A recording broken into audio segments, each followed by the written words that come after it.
Welcome to Performance Around the Clock, where we explore the latest research on how to keep our body and mind at our peak physical, emotional, and intellectual performance around the clock. I am your host, Professor Sachin Panda at the Salk Institute, La Jolla, California. On this podcast, we'll talk to leading scientists, clinicians, coaches, and policymakers about human performance. We'll cover different topics, including how different organs and different parts of the brain contribute to human performance. And we'll also learn how our lifestyle, that is, what, when, and how much we eat, sleep, and move around every single day, affect our health and wellness. I hope you'll join me in this journey to explore new knowledge and adapt it in our own life to improve our health and wellness throughout our life. Welcome. Today, I'm meeting with my longtime friend and the leader in ophthalmology research, Dr. Kazuo Tsubota. Kazuo Tsubota got his research fellowship, clinical and research fellowship at the Harvard Medical School in the 80s. And then he graduated also from Keio Business School in 2019 with an executive MBA degree. So there are very few people in the world who have both MD and MBA, and we'll get to that, how it transformed his life. Kazuo is famous for leading the largest, I would say, ophthalmology department in Japan, Keio University Department of Ophthalmology until 2021. For the recognition of his long seminal contribution to the field of ophthalmology, he was also awarded for the first time the first Japanese recipient of the American Academy of Ophthalmology Honor Award. And he also received the Lifetime Achievement Award in 2020. Dr. Tsubota is well known all over the world for his research into three specific aspects of vision: myopia, dry eye syndrome, and presbyopia. In addition to these three, he is also keenly interested in non-visual responses to light that are modulated, that are also received by the eye. So when it comes to eye, we all know that eye is the window to the brain. By studying the eye, we also learn a lot about how our brain functions. In fact, more than 40% of the brain is activated directly or indirectly by light or visual information received from the eye. So in that way, there are many fundamental principles of neuroscience and signal transduction in molecular biology that came from the study of the eye. So, Dr. Tsubota. Yes. Thank you for inviting me to this interesting project. Yeah. You are always starting a new project. Just like you mentioned that you were interested in research and patient care, but at the same time, you wanted to reach out to a larger audience through Right. a commercial entity. So similarly, I'm trying to convey the message of research and patient care. So, Sachin, who are the audience? Who is listening? So it will be all over the world. So once we put it slowly, we'll see how that. The brain researchers or the circadian rhythm researchers or Everybody. or lay Yeah. people or Yeah. the students? Yeah, students also. Okay. Yeah. So I guess my first question is, how did you get interested in the eye? What is driving you to continue this research and also commercial translation of some of the key discoveries that happened in Keio under your watch or elsewhere in the world? I see. So I did not select the field of the eye, but I selected when I graduated my medical school. Mhm. That is a time for the Japanese doctor to select the specialty. Okay. I chose my professor, Yeah. Professor Uemura, and he happened to be that ophthalmologist. I see. So I joined his department, and I started my career as an ophthalmologist. Mhm. Then of course, I was a clinician, so I doing a lot of surgery, making a diagnosis, but a lot of disease, there was no treatment. So I started my research career. Yeah. So, when we talk about our sensory modalities, 5 different senses, Right. vision is one sense without which life would be miserable. Right. But at the same time, our eyes, at least in the modern days, what we are seeing is more than half of the people we look around have some mode of enhancing or refining this sensory modality, whether it's You mean eyeglasses, yeah, whether it's eyeglasses, contact lenses, Right. or eye drops, or something else. So in that way, eye is very fascinating. But then let's take us through what are the challenges of vision that affects millions of people, starting from say childhood, middle age, and older age. Because as we go from being a child to middle age and older adults, our age is somehow reflected in how the eye's health is. Yeah. So you started the important question that you observed. More than 50% of the people right now wearing eyeglasses or contact lenses, Yeah. visual aid. Yeah, visual aid. Yeah, that's strange because just recently that was happening. The human was born 200,000 years ago in the East Africa, right? Yeah. At that time, there was no eyeglasses. Yeah. Maybe for the next last 200 years, we are now starting to use this. Yeah. But now 50%. But recently we have done the check of elementary school and junior high school.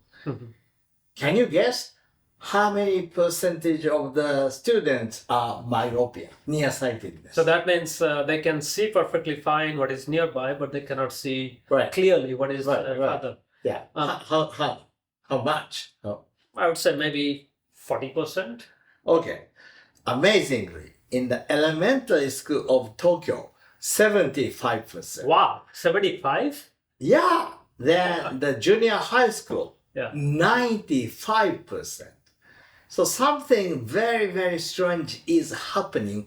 And WHO now warning the year 2050, 5 billion people, it means really the half of the population are affected by myopia. So that's good for ophthalmologists.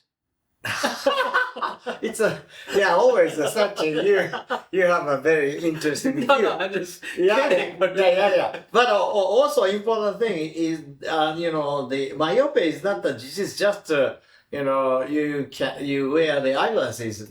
Myopia is a blinding disease. Yes, so that's the interesting part that we should discuss, because what happens is when a person wears glasses, Right. particularly when they wear contact glasses, Right.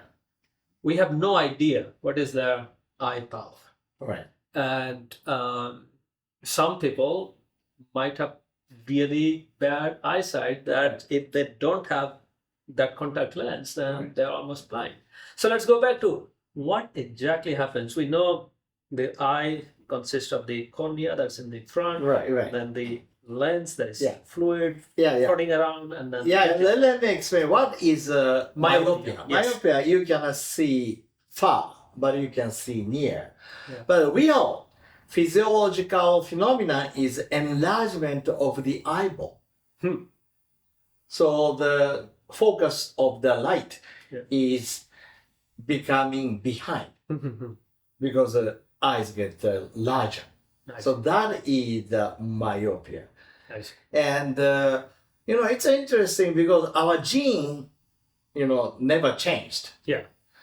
but the myopia suddenly increasing. That means that myopia is influenced by environment. Yeah, so our environment definitely changed. Means, for example, 4 years ago I was in Africa, Right. and safari. Yes. And what was interesting was this driver. Right. in our group, the driver was the only one who was not wearing glasses. Right. And he was born and brought up in Africa, of course. I see. And would be driving, and he would spot a lion's ear almost a kilometer away. So we cannot see what is there, even with our eyeglasses, and he could see that. And then it became very clear that our ancestors had to be in the wild and had to watch out for everything near and far. Yeah. They had to watch out for lions or whatever it is far, and also watch out for the nearby so that they know how to escape. Right. Yeah. We were born, hyperopia. Hyperopia means, opposite of myopia. Seeing far very easily. I see. But, difficulty in the near sight. Are the babies born that way too? Yeah, baby, all of the baby, even right now, born as a hyperopia. So they can see things that are farther away much better. Much better. And there's an epidemiological study year 1900 to 120 years ago. Yeah. Elementary school children, the average is 2.2 diopters of hyperopia. Oh. Now the average is like a minus 2.5 myopia. Minus 2.5? Yeah, myopia. So it's totally different. So I like to challenge you. Why? What is the most important environment factor? We can clearly see. These days, when you go in any public place, starting from 5-year-old to smartphone, 80-year-old, okay, they're just looking at something. Smartphone, okay. So that's one. And second is... but smartphone appeared year 2000, just 20 years ago. But the myopia boom started almost 70 years ago. It's increasing dramatically. But I guess we can relate that because what happened was, after the Industrial Revolution, light was very expensive for the first 100 days. Right. First 100 years. Right. So only in the mid 20th century, after the Second World War, right, the second Industrial Revolution, you can say, that actually made lighting cheaper, and also made lighting more widespread. Right. So then people could spend more time indoor. Right. So now, I think this is kind of a weird thing. We wanted to bring light indoor so that we can work indoor. But what happened was, we just wanted to light up the room. Right. And I guess you are alluding to the fact that lighting for seeing things is not as lighting for development and lighting for non-visual stuff. Right. You know the answer. But I guess you can. No, it's really nice to hear from you. Yeah, it's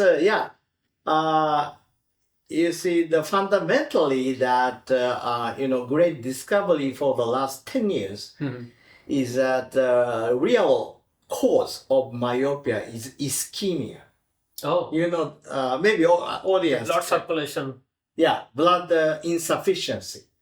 Like, for example, important heart ischemia is a heart attack. The bloodstream is shut down. Or, the brain stroke, right?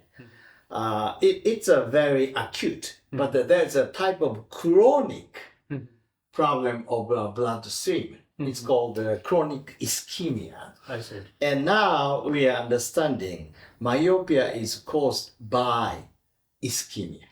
I see. So there is less blood flow to the retina? Yes. When we see near, right? Yeah. Of course, the lens accommodate.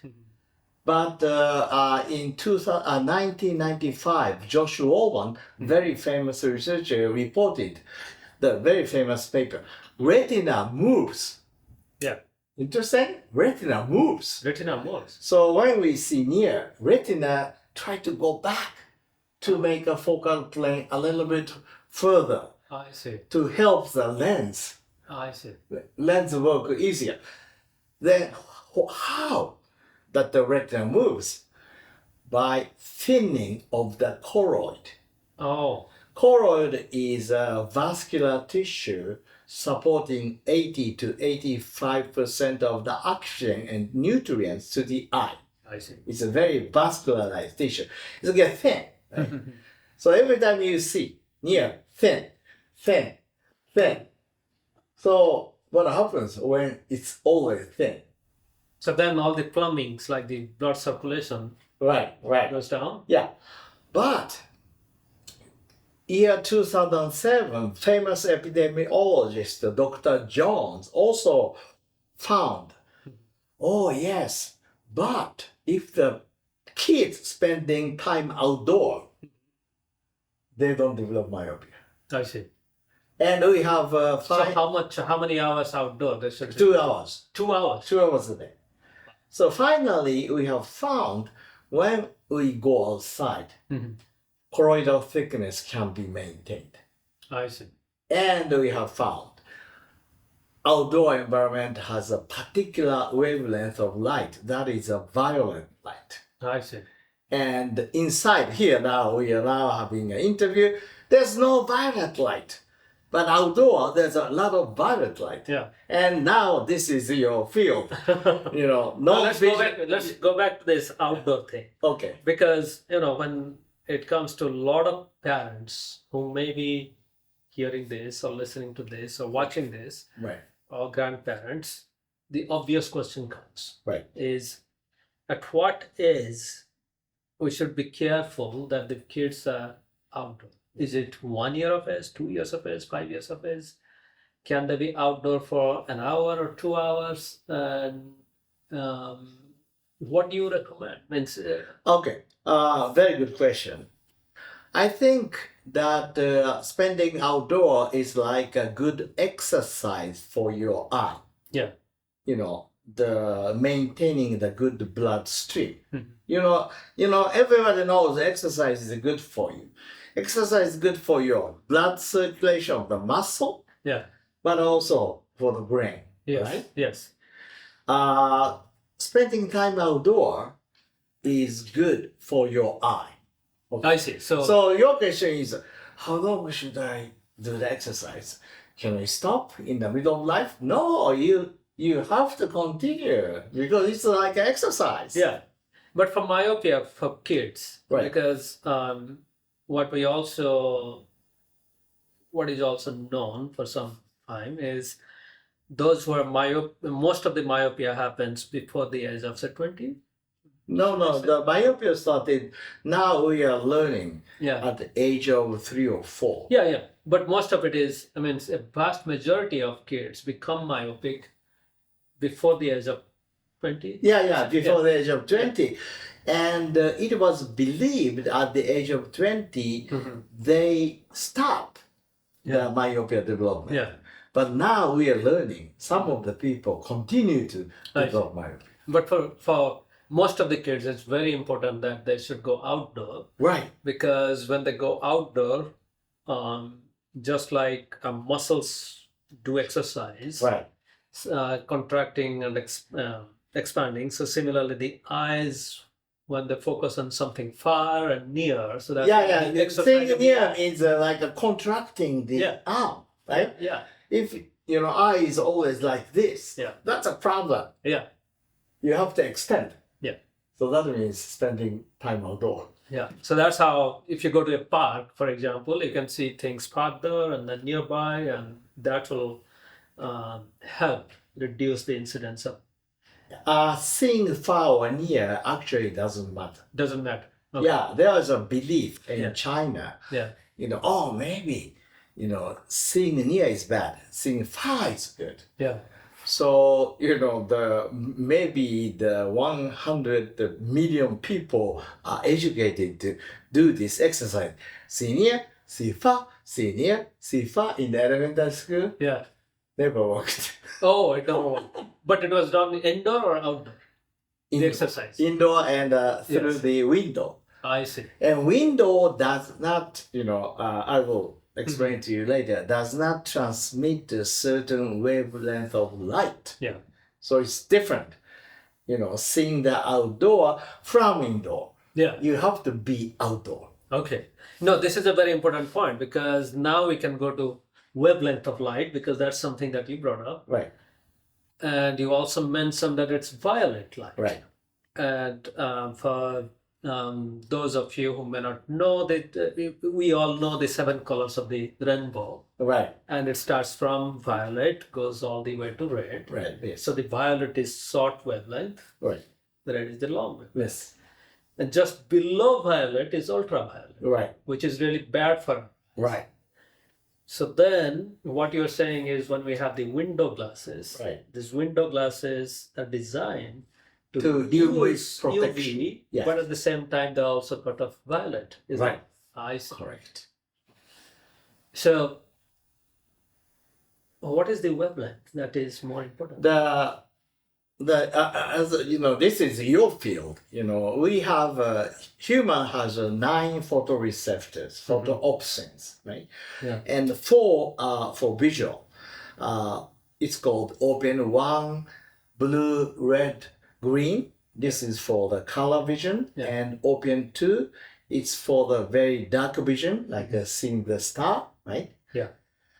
But we have 5 more non-visual photoreceptors, and one is very important, open 4, your particular field.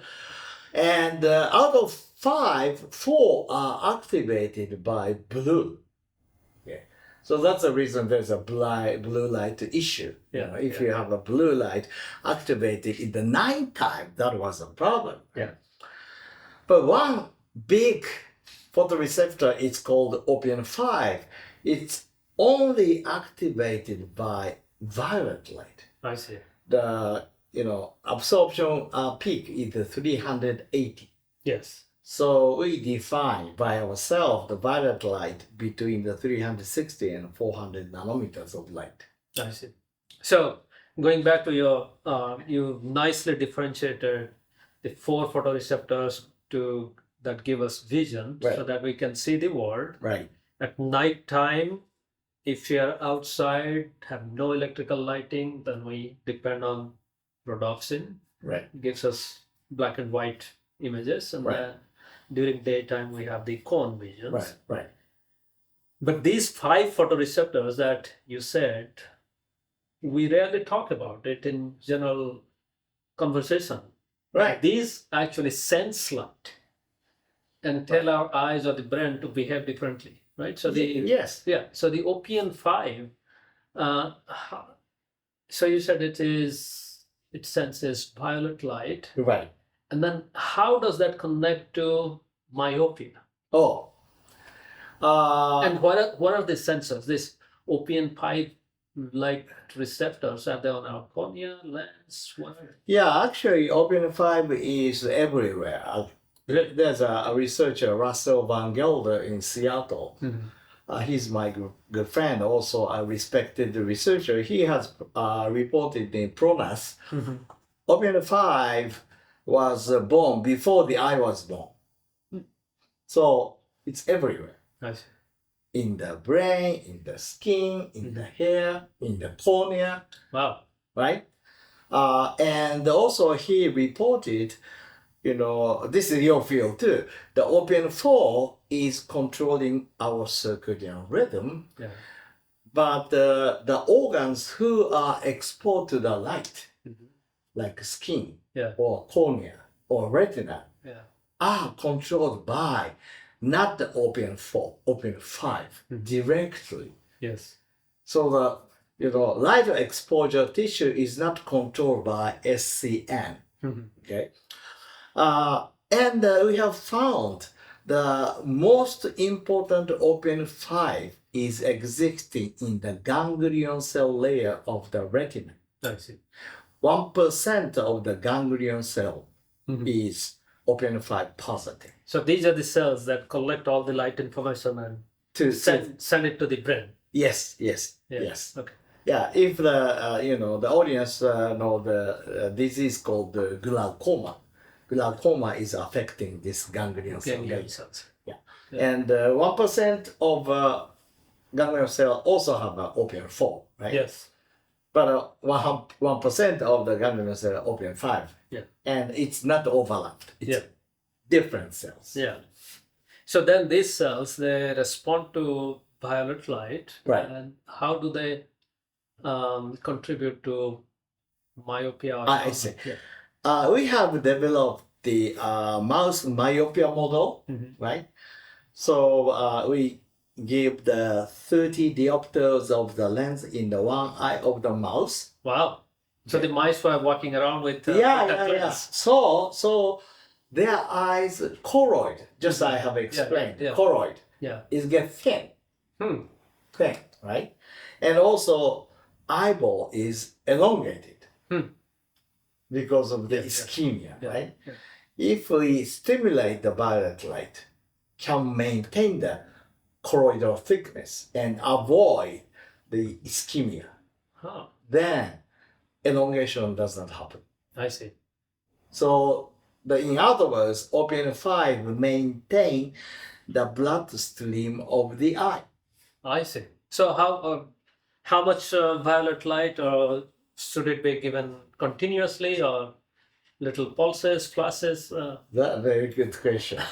We are working on it. Nice. But epidemiology study shows we need like 2 hours of exposure in the outdoor. And if we extend 3 hours, that is better. But we don't know 4 hours is better than 3 hours. We don't know yet. But when you say outdoor during the daytime, Right. when the sunlight is there, because the daylight is the rich source of violet light. Right. And we have observed that the violet light is most abundant between 11 o'clock to 2 o'clock. Huh. So midday sun. Yeah, with the sun. Okay. Yeah. That's the best time to go to the beach or go to the garden and park. Yeah. But also at the same time, there's a study from Taiwan, Dr. Wu reported like 1,000 lux. It's just like, the morning or evening, not evening, the late afternoon, the sunshade is enough. Yeah, so 1,000 lux is very easy. I mean, because even on a cloudy day, it's 5,000 lux. Right. Outdoor. Yeah. So if you're, but the thing is, you have to be outdoor. You cannot sit indoor and look at the light. No. Yeah, like a shopping center, very bright, 2,000 lux. No works. Obviously. Yes. Okay. So the mouse study has been really convincing that the violet light can do things. Are there any human studies? Yes. Among children? So we have done the 2 study. One is that the eyeglass you are wearing is UV blocking. Yes. So that means your eyeglass does not transmit the violet light. Nice. And we have done the epidemiological study that the kids, when they started to use eyeglasses, they promote myopia much faster. Yeah, so that's kind of interesting because many kids, the first time they get diagnosed, the power, maybe -1 or -2, but then within 5 to 10 years, it just keeps going worse and worse. Yeah, actually, we have proved it. So there was some belief that if the kids start to use eyeglasses, they progress myopia more, and the parents are so concerned. Yeah. But I have been, that's my regret. I have been denying. No. Myopia is natural development. Wearing eyeglass or not wearing does not matter to your progress of the myopia. But actually, it does. It makes it worse. Yes. The standard eyeglasses. So now, so we developed the violet light transmitting, but UV cutting. I see. Glasses. And we did the clinical trial, and we have shown that the violet light transmitting glasses slower the progression of myopia. And we have reported. That's fantastic. So that means now, is it commercialized now? This Yeah, it's a commercialized in Japan already. I see. Yeah, not so expensive, Mhm. and I think it's a very good idea. Yeah. But all the people, kids, have to spend still 2 hours a day outdoor, right? I see. But a lot of Japanese children don't spend time outdoor 2 hours. Yeah. Average time is 30 minutes. 30 Amazing. minutes? Yeah, just 30 minutes During daytime? during daytime. Yeah. Amazing. So we develop a violet light emitting glass frame like this. Wow. So Can you that's see? very. Can you see? Oh yes. That's kind of tiny violet light coming out of it. yeah. So So it's very tiny amount of violet light. I can barely see. yeah, you cannot see the clearly Yeah. because the violet light Yes. is the absorbed by the opium 5. Yeah. But this light, the sensation is observed by the opium 1 blue, the tail. I see. So it's very, very insensitive for the vision. But other opium 5, it's very effective. By the way, so we developed this, and we give the kids so they don't have to spend time outdoor. And this is also another clinical trial? Yeah, we done the pilot study already. Yeah. We have reported the safety and efficacy. Because we talk with the Japanese PMDA, it's like a FDA in United States. Yes. They are concerned about the safety. Yes. So we have to do the pilot study showing the safety. Then I'm happy to tell you it's totally safe. Yeah. Yeah, of course, because spending just outdoor is the same thing. Yeah. So when you say safe, that means these kids don't report any excess headache or stress. No headache, but also there's the very specified measurement of the retina thickness, like OCT, OCT. Yes. or the shape, or intraocular pressure, Yeah. or lens opacity, or inflammation, nothing. Okay. No, that's very exciting because that way, can you reverse myopia if someone is starting That's at minus interesting. one? Yeah, we have reported one very high myopia patient in the American Journal of Ophthalmology case report series.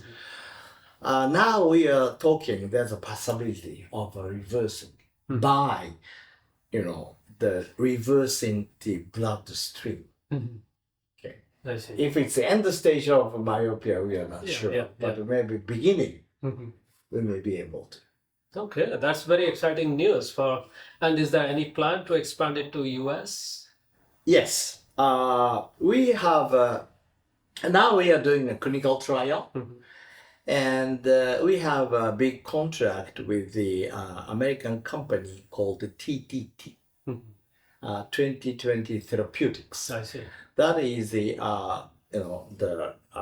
subsidiary of the Google and Santen Pharmaceutical. I see. They both invested and make a very ambitious company.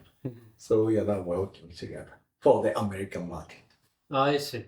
So that means in future, when like 10 years down the road, when a little kid goes to ophthalmologist and gets diagnosed, and maybe early stage myopia, Right.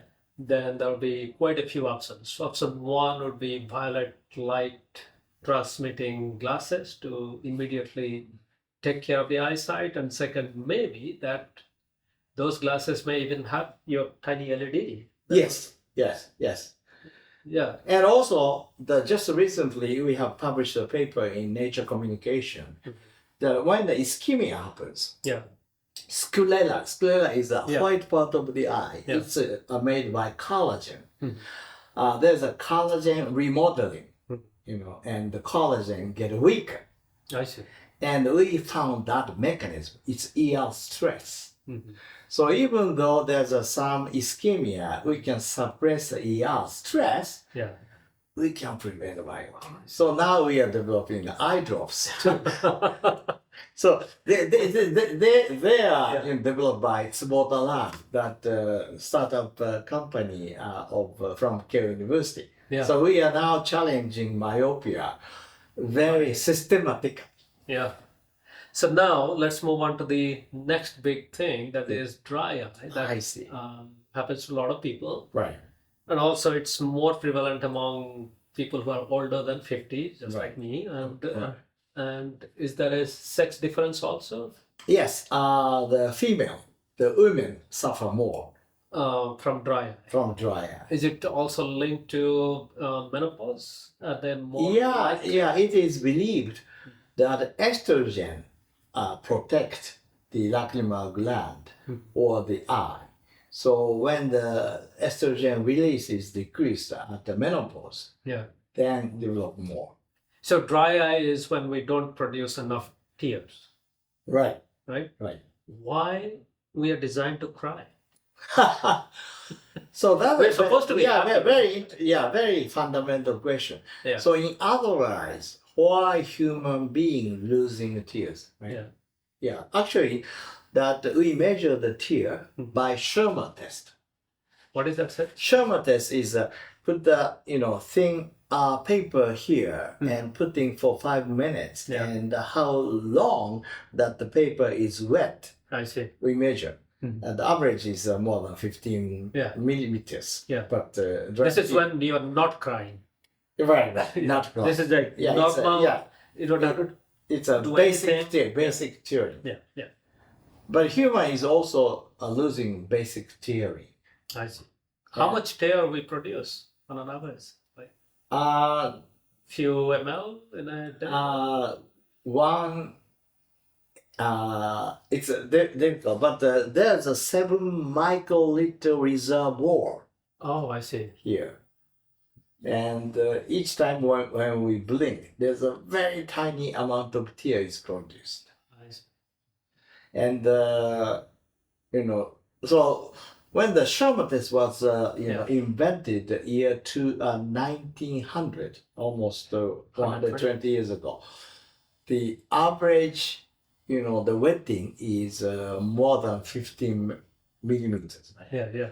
Then 1930, if we decide the borderline is 15 millimeters, everyone gets a dry eye. So decided to do it 10.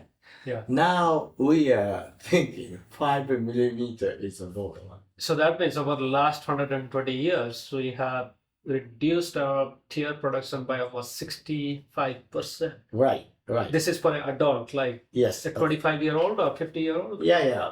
We don't do the very age study yet. But anyway, that we are losing tear. So question arises, why? Yeah. Do we have a hypothesis? Now we are submitting a paper in the good journal that we have found that the tear is produced by lacrimal gland. Yeah.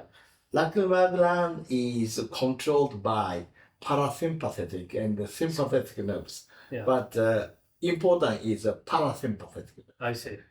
This comes from the superior salivary gland. Okay, so that's in the part of the brain? Yeah, part of the brain. Yeah. And this part of the brain is controlled by the hypothalamus, Yeah. by oxytocin neuron. Oxytocin neuron. Yes. And my hypothesis, human is somehow, this stimulating system is suppressed. I see. So the parasympathetic system is suppressed. So in other words, you work too much. You concentrate to work too much. Yeah. And fighting too much. You are not happy and relaxed. Yeah. Yes. You So- need a rest. You just relax. And So you don't produce- concentrate the work too much. So you produce more oxytocin when you are relaxed and happy. Yeah, I think so. I see. So that's very interesting that there is a connection between. And actually, is it true that people who are more stressed have more dry eye syndrome? Yes. So we have reported when we do the abdominal breathing, like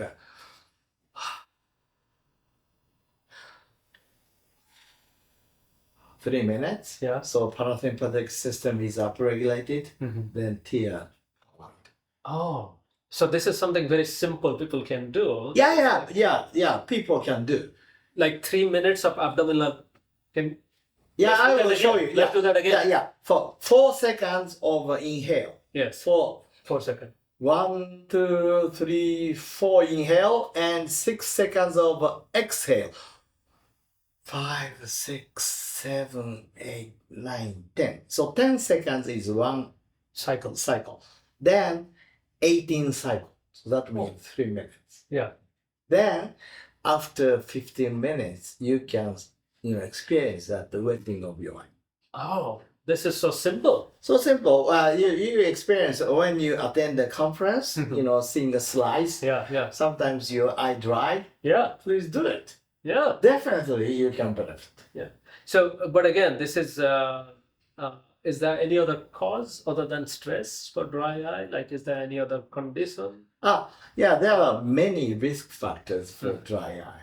One is smoking, maybe the suppression of the bloodstream of the brain on the lacrimal gland. Yeah.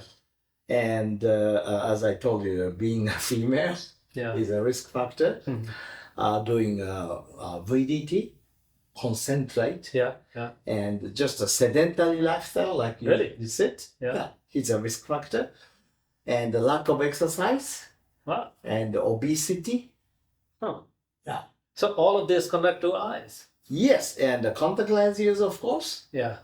Right. Those are related to it. And also happiness. Yeah. Happy people develop less dry eye. And what are if people ignore this dry eye, what are the symptoms? Means the eyes become itchy and but what is the long-term effect if we ignore dry eye? Good news is that usually, except the very bad Stephen Johnson or GVHD disease, a very, very special disease, otherwise you don't go to blind. I see. Yeah. But you reduce your quality of life. But yes, you may lose your job because you cannot open your eyes properly, or you cannot concentrate. Yeah. So it's very serious, and it's related to the depression. I see. And also sleep disorders. Yeah. So people who don't sleep enough, they also get dry eye? We don't know the causality. I see. But we know the relationship. I see. Okay. And is there anything that people can do? For example, if the eyes are dry, then the obvious reaction is, hey, maybe put a humidifier in the room. Yeah, humidifier, and also I now washing my eye. Oh, washing your eyes. Yeah, in Japan we have eye shampoo. Eye shampoo. Yeah, it's very nice. A lot of people are now using in Japan eye shampoo because there's the meibomian gland here. Yeah. Have you ever heard about the meibomian gland? No. Meibomian gland is the secretary of the oil. I see. To the eye surface, protecting the ocular surface. It's like the Sebastian gland of the oil that comes out. Yeah, and this is easily the stuck. Obstructed. I see. So you have to clean, like you have to wash your face, otherwise, young people develop acne, right? Yeah. The same thing, it's obstructed. Oh. But you don't wash your eyes, you wash your skin. Yeah. But you don't wash because you don't like to be irritated. Yeah. So we develop eye shampoo, which is not irritating the eye, but good for the meibomian gland health. Okay. So it's really interesting that for the eyes to function properly, the corneal surface, we need both humidity and also a little bit of oil that comes from these glands. Yes. So keeping both these glands is very, and as we age, that can be a good sign that you are aging when the eyes become dry. And Right. Yeah, with the aging, dry eye develop more. Yes. So when you feel dry, not only the eye but also skin. Yeah. Skin also feels dry. Yeah. If you feel dry, that means a symbol of your aging. Yeah. Okay, so then maybe we can come to the last point. That's Yes. as we get older and Right. as I myself am experiencing, Yes. my eyesight also changes. Yeah, presbyopia, Presbyopia, difficulty of things. seeing near. Yeah, yeah. So that is due to the lens thickening, lens stiffness. So lens is more soft for when Yeah, you're for young, yeah, it's soft and accommodate. But when you get older, the lens get stiff. Mhm. Don't move. I see. That's a problem. So what's the solution then? Respect. Of course, eyeglass, Yes. near sight eyeglasses or near sight contact lenses is a solution. And recently, if you have a cataract, Mhm. then you can use a multifocal intraocular lens Oh, to see far and near. yeah. But recently, that pharmacological, intervention is now attracting a focus. Mhm. Like one idea is there's a pupil, right? Yeah. When the pupil is a little bit smaller, Yeah. there's a depth of focus is extended, Yeah. so you can easily see near. Yeah. So there's some study going on in the Mhm. United States. I see. And also there's one drug that's softening the lens Oh. So that by free radical scavenger. So that's one way.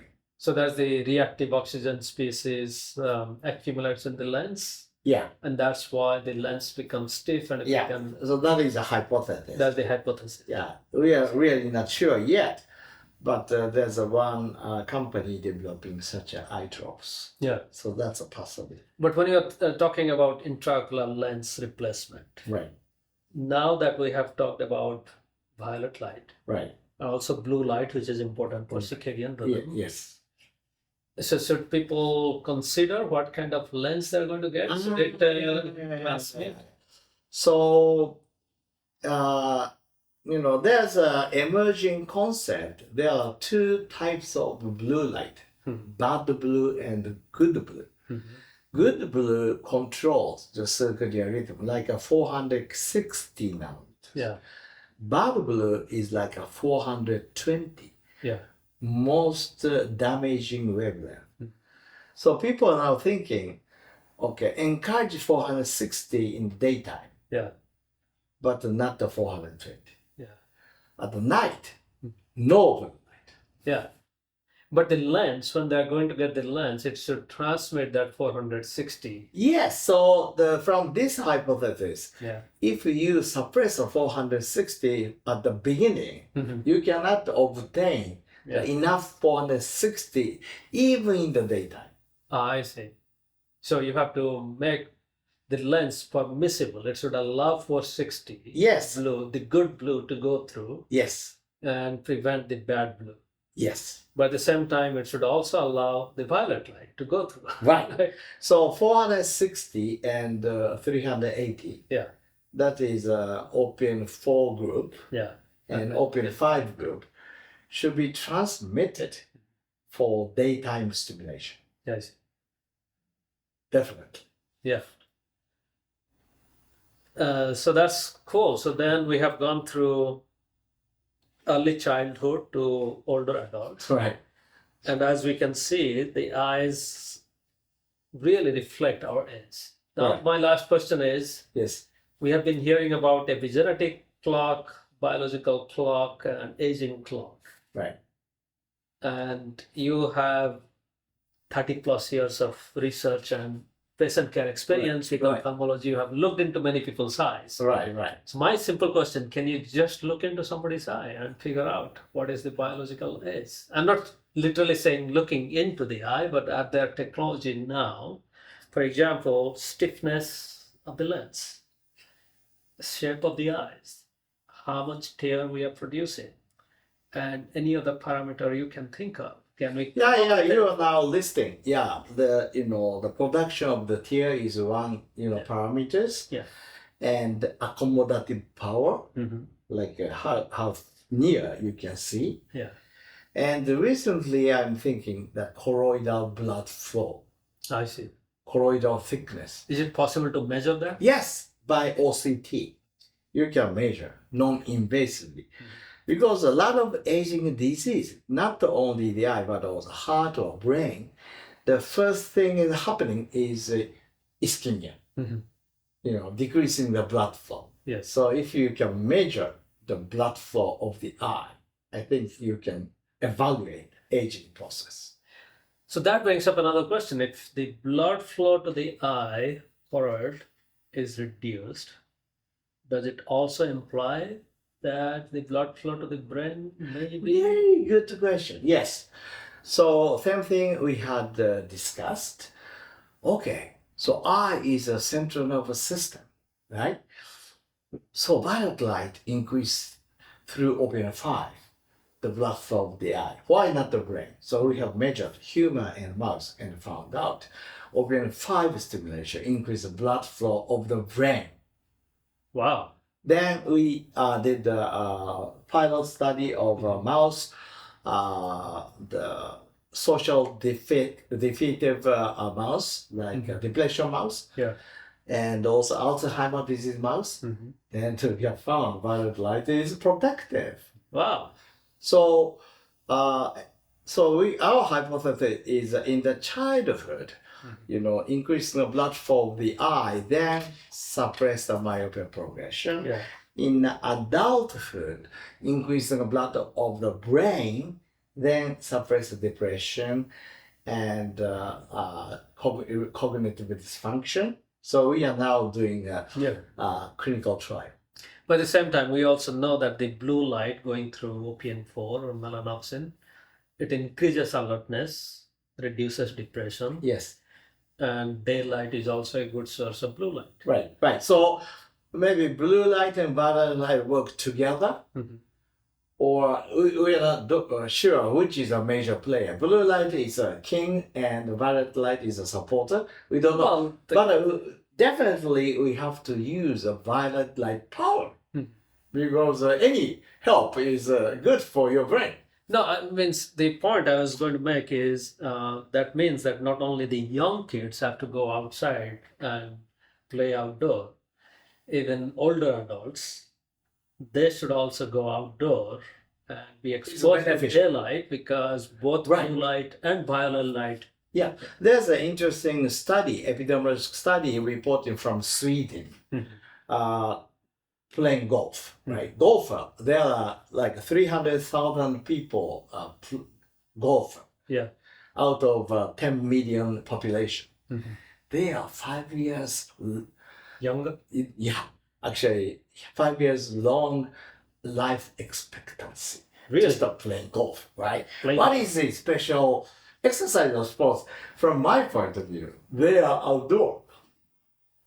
But they may be also the rich one who are getting a lot of healthcare.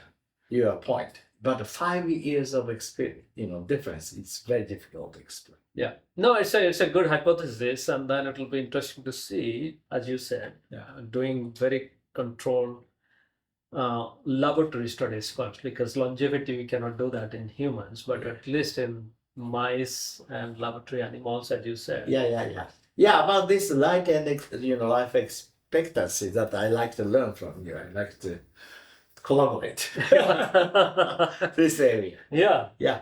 No, this is exciting to hear all this new knowledge and where the vision field is going. It's not simply just wearing a pair of eyeglasses or putting a contact lens or going to your optometrist who is telling you, should you put a blue light blocker?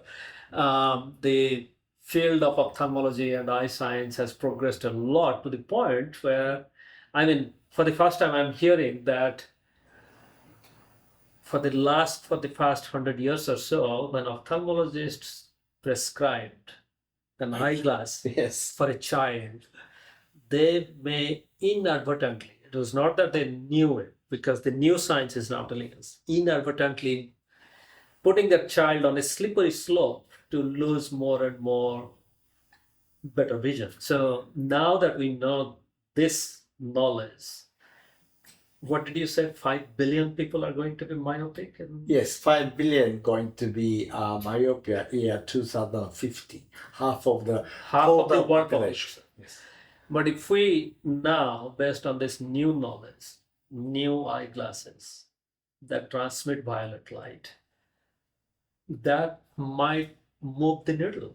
And what But still, the kids have to spend time outdoor 2 hours. yeah, but like what you said, if we have violet light coming out of Yeah, then eyeglasses, that's changed the world. you know, if the eye light bulbs are also better designed, because now the for the first time in human history, the lighting industry is actually what they're calling human-centric lighting, light for health. Just like you wrote in Yes. your annual report here. I mean, this is something that you got to show. Thank you. Light for health. This is really, as we discussed, it's not only your eye health. As we get older, perhaps light through violet light sensor can even improve blood flow, might even help stroke patients, Yes. and might even help aging population who can think well and can live independent. Yes. Thank you so much. Yeah, This my has been- pleasure, Sachin. It was a wonderful time. Hey. Thank you. Thank you. Thanks again for listening to this episode of Performance Around the Clock. I'm your host, Professor Sachin Panda. I hope you learned something new and found this episode exciting. If you did so, please leave us a comment. If you like the science that we discussed and would like to make a donation to research in my lab at the Salk Institute, you can do so by going to panda.salk.edu/giving. Thank you again for listening, and I'll see you next time.